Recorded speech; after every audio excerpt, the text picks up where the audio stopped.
सर्वसामान्य घरातला एक कार्यकर्ता म्हणून या ठिकाणी माझी प्रचिती असली तरी पक्षाची एकनिष्ठ असल्यामुळे कधीच कुठल्या गोष्टीमध्ये माझ्यावरती डाग नाही, कुठल्या गोष्टीमध्ये कुठला आरोप नाही. त्यामुळं माझे यदाकदाचित पक्षाने निवड केली आणि मला या पक्षांनी उमेदवारी देऊन एक मोठी संधी दिलेली आहे आणि त्या संधीचं सोनं हे मी ह्या इथल्या मतदार किंवा या प्रभागातील सर्व लोकांसाठी नक्कीच करेन. आम्ही काही आता मतदारांशी संवाद साधत होतो, त्यांच्या दृष्टीनं धनशक्ती विरुद्ध जनशक्ती, निष्ठावंत विरुद्ध गद्दार अशा पद्धतीची लढत आहे असं सांगण्यात येते.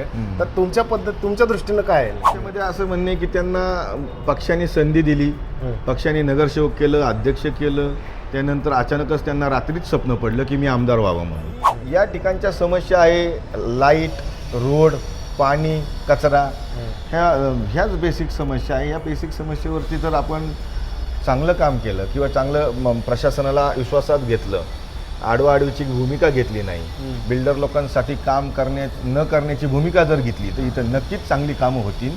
त्यांचं लक्ष कशावर? त्यांचं लक्ष रोड अडवण्यावरती, बिल्डर लोकांच्या फाईल काढण्यावरती आणि त्यांच्याकडनं कामं मिळून घेण्याकरता, एवढंच त्यांचं लक्ष. कालच एक बाणेर पोलीस स्टेशनमध्ये गुन्हा दाखल झालेला आहे.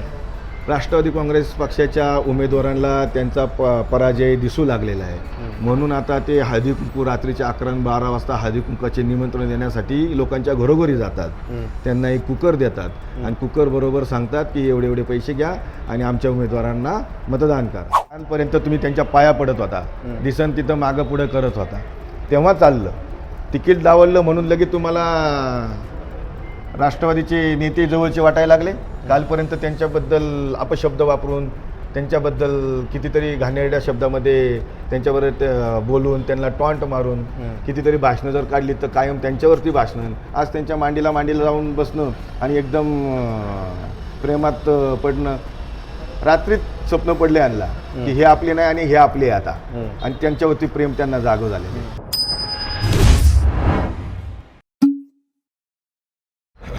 नमस्कार, मी दीपक पाठक आणि तुम्ही पाहतात आझाद मराठी. पुणे महानगरपालिका निवडणुकीच्या अनुषंगाने आपण वेगवेगळ्या प्रभागामध्ये जाऊन विविध उमेदवारांशी आपण संवाद साधतोय. त्यांचं त्या प्रभागाबद्दलचं, शहराबद्दलचं आणि एकंदरीतच सर्व निवडणुकीबद्दल त्यांचं काय मत आहे, प्रभागाबद्दलचं व्हिजन जाणून घेतोय.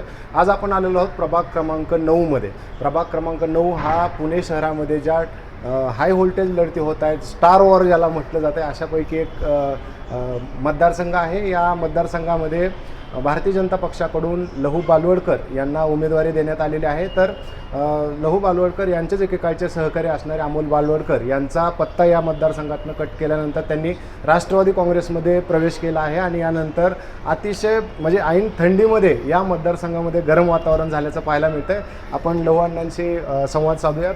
अण्णा, स्वागत आहे तुमचं आझाद मराठीमध्ये. जसं मी सुरुवातीला म्हटलं की या मतदारसंघामध्ये हाय व्होल्टेज लढत आहे, असं तुमच्या दृष्टीने ही हाय व्होल्टेज लढत आहे का? अजिबात नाही. हाय व्होल्टेज ही लढत अजिबात नाही आहे या ठिकाणी.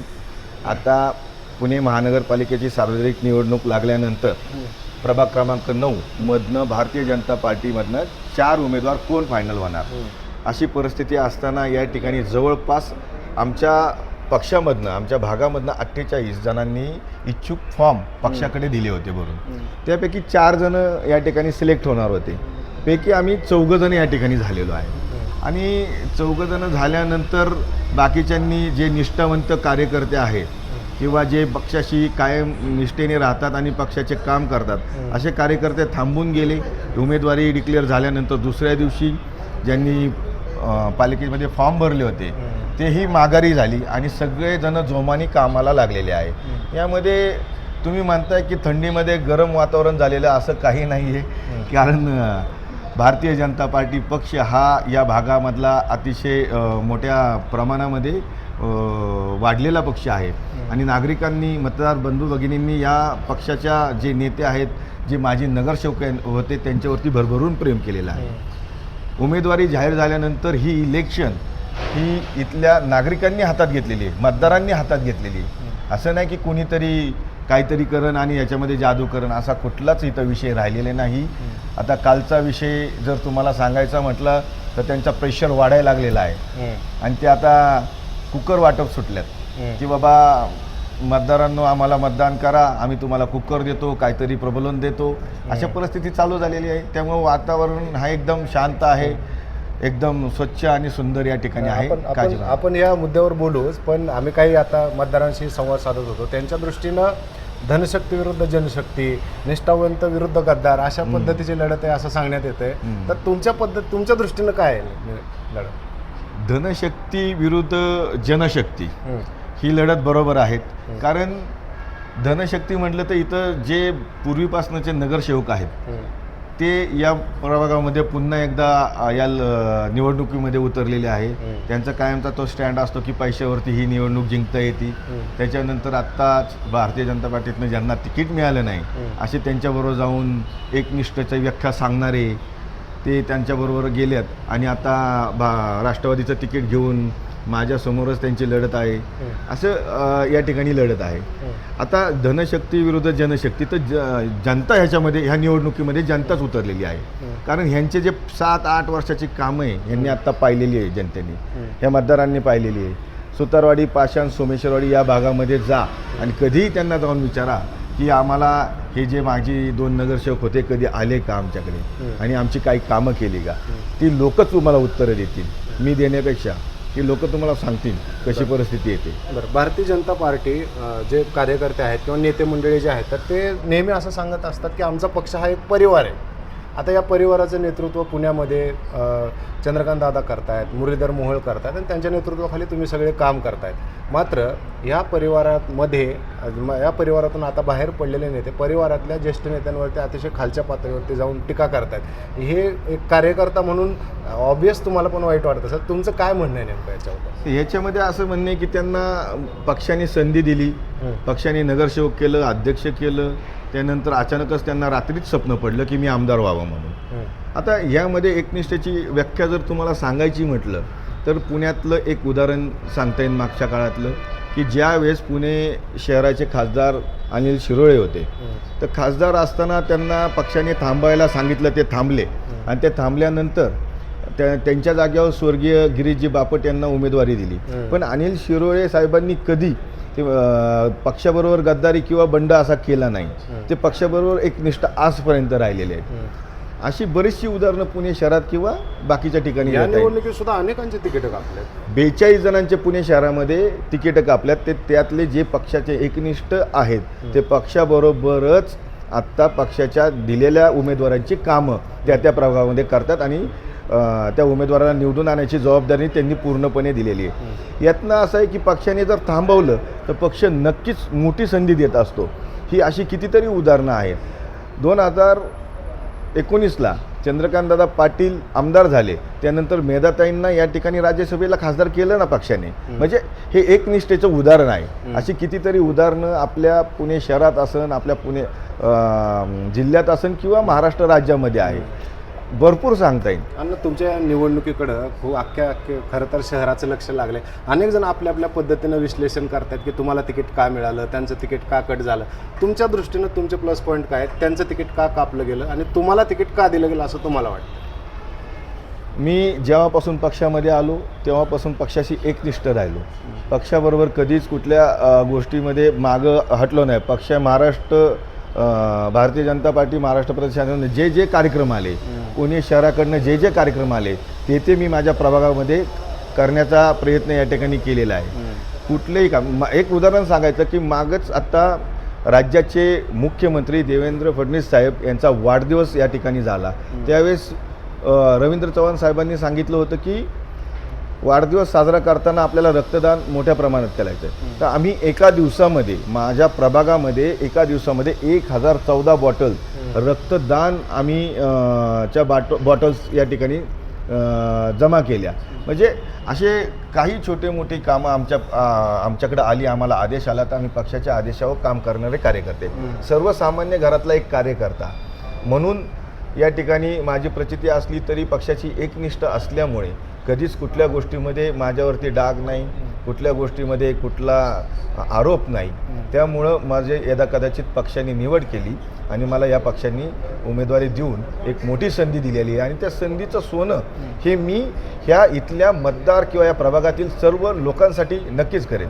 आणि या प्रभागामधल्या समस्यांबद्दल राजकीय आरोप प्रत्यारोप तर होतच राहतील, पण ज्या पद्धतीनं म्हणजे एकतर हाय प्रोफाईल एरिया आहे, परत गावं पण नवीन जोडले गेलेले आहेत आणि या भागातल्या समस्या म्हणजे अगदी बेसिक समस्यासुद्धा अजून सुटलेल्या नाहीत. खरं तर ही आपल्या सगळ्यांसाठीच म्हणजे चिंतेची बाब आहे. जसं पाणी नाही या भागामध्ये, परत लाईटची समस्या असते, ट्रॅफिकची समस्या तर काही विचारता सोय नाही.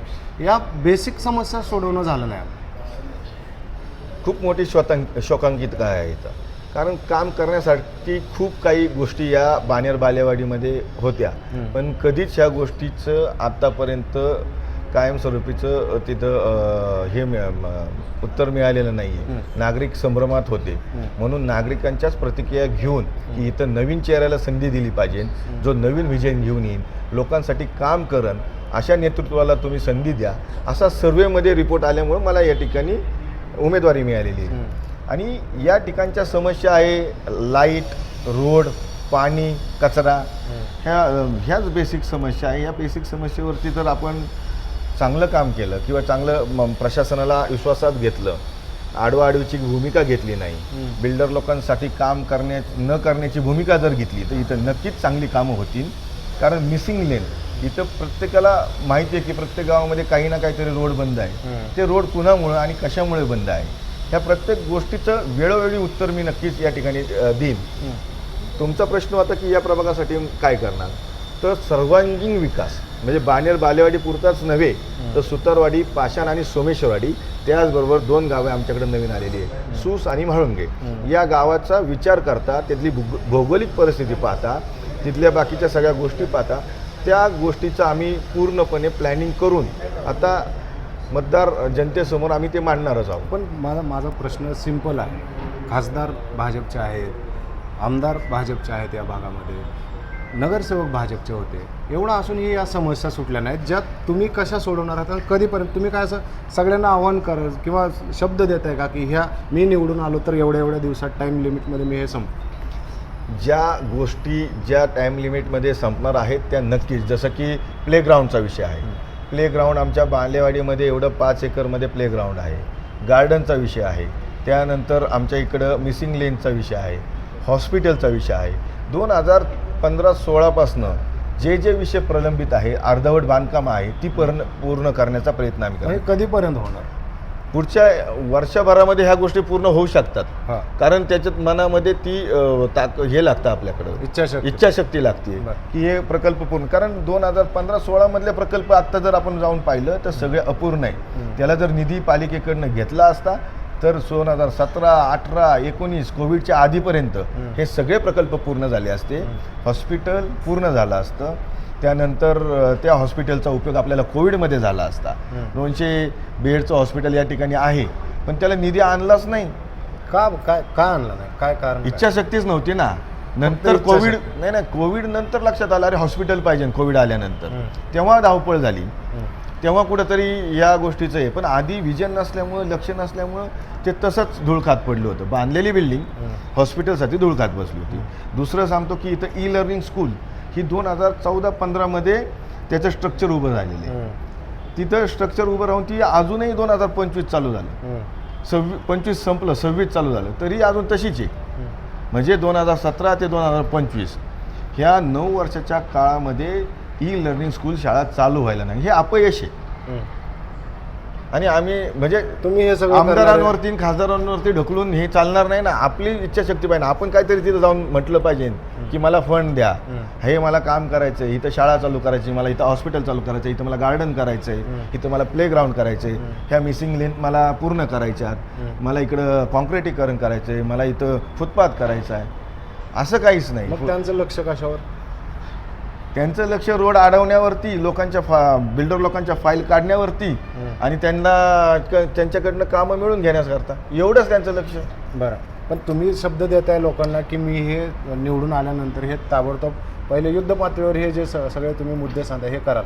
गेली 20 वर्ष मी या प्रभागामध्ये या भागामध्ये एक सामाजिक कार्यकर्ता म्हणून काम करतोय. तर लोकांना माझा स्वभाव माहिती आहे. एखाद्या कामामध्ये झोकून घेतलं तर ते पूर्ण केल्याशिवाय मी थांबत नाही. कारण आणि या स्वभावामुळेच की मला एकनिष्ठेमुळे म्हणा, स्वभावामुळे म्हणा, लोकांच्या दांडग्या संपर्कामुळे म्हणा हे उमेदवारी मिळालेली आहे. आणि ही उमेदवारी माझ्या नेत्यांनी दिलेली आहे. यांनी दिल्यानंतर मी नगरसेवक होणार तर 100% आहे.